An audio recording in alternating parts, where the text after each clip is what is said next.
بلوچستان کے شہر نصیر آباد سے ہمارے گدروشیا پوائنٹ کے نمائندہ ریاض احمد ماندائی کی رپورٹ کے مطابق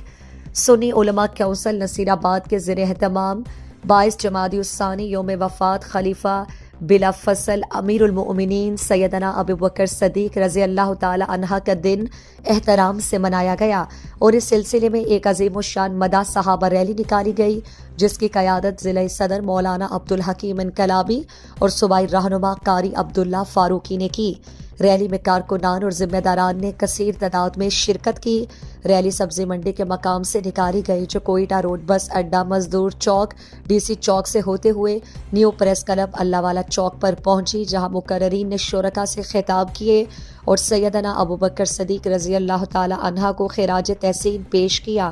اور حکومت وقت سے مطالبہ کیا کہ اس ملک میں خلفائے راشدین کے ایام گائے وفات اور شہادت پر عام تعطیلات کر کے سرکاری سطح پر منایا جائے۔ یہ اہل سنت کا درینہ مطالبہ ہے۔ جب تک ہمارا مطالبہ نہیں مانا جاتا، ہم پرامن احتجاج کرتے رہیں گے اور مطالبہ پیش کرتے رہیں گے۔